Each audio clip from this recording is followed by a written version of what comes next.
I am a super fan of our UUA president, Reverend Sophia Betancourt. I might have embarrassed myself a few years ago at General Assembly.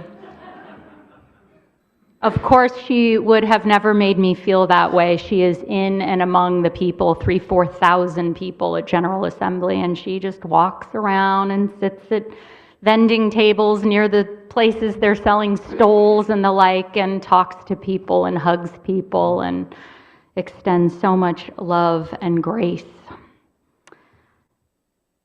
She, of course, wrote those words that Jolie so beautifully just read to us.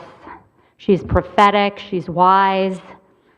She has found a way to meet this moment in our faith by articulating a vision and clear theology that feels exciting.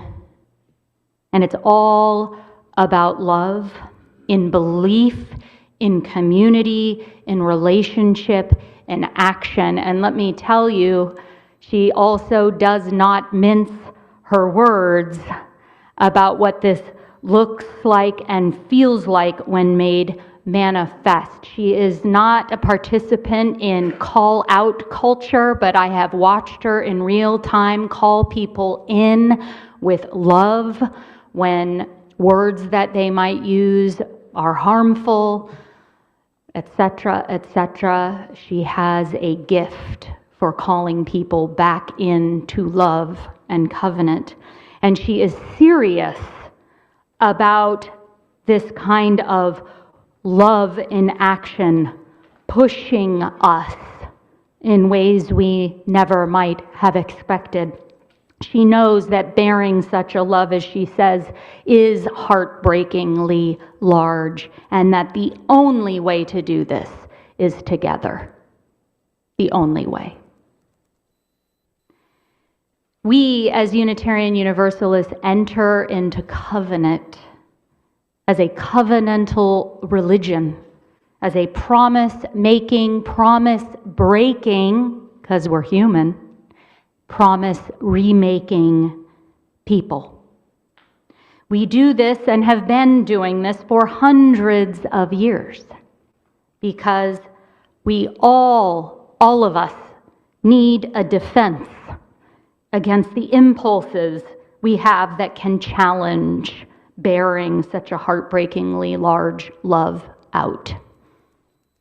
Covenant is the framework for our relatedness with one another and with our Unitarian Universalist shared values so that we might make this large love manifest in the world. UU minister Reverend Kendall Gibbons tells us that a covenant is not a contract.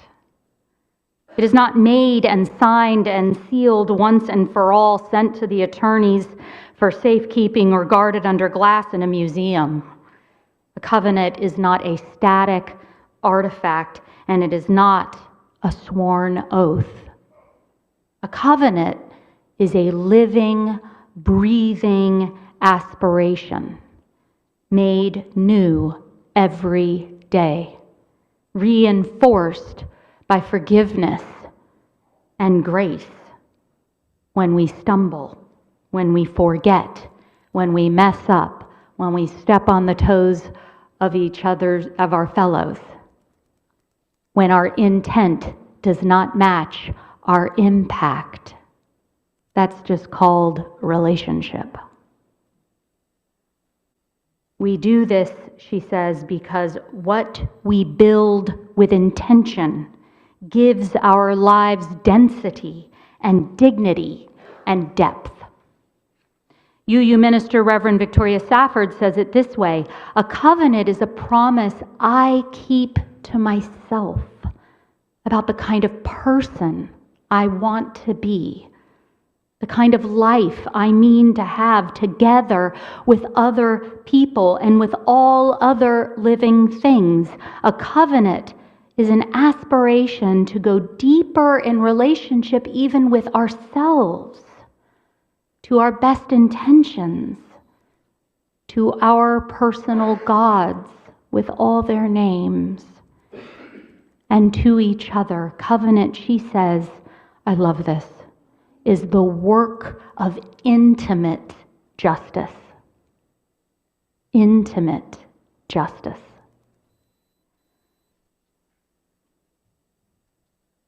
We are about to enter into covenant with 14 new members.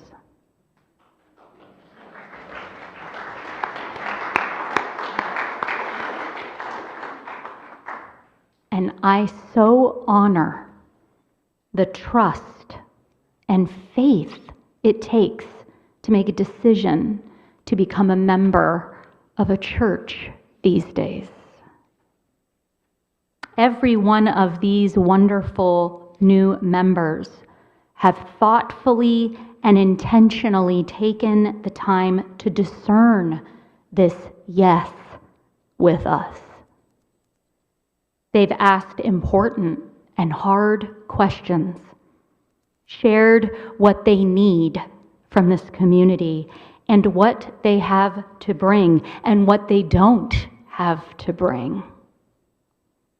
They've offered suggestions for making this church better.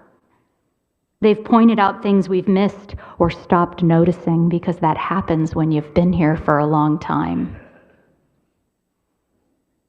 And they know that this place is not perfect, nor are you, nor are they. That we have, and will always have room to grow. Room to grow. They know all of this. And by choosing to enter into covenant with us, exchange aspirational promises with us, and become members of First Parish of Watertown, they are saying yes to you and yes to all that we aspire to be. Yes to the promise of our Unitarian-Universalist faith, and yes to what we are shaping it to be. Yes to the direction we are pointed in, and yes to the course that might need to change. Yes to the love that is this place, and yes to all that we are still learning about around how to love bigger and better. Yes to the mess, and yes to the gloriousness. And each of you are renewing your covenants today too, because it's easy to rest on our laurels and think we've got it all in the bag, particularly when we've been around here for a long time. Renewing your membership regularly is one of the ways that you take responsibility for the lived freedom and love and relatedness that you espouse, intimate justice that you espouse. And for those of you who are new here or who are not yet members, you are actively witnessing promise making, and we need our witnesses because witnesses keep us honest. So we are glad you are here and among us today.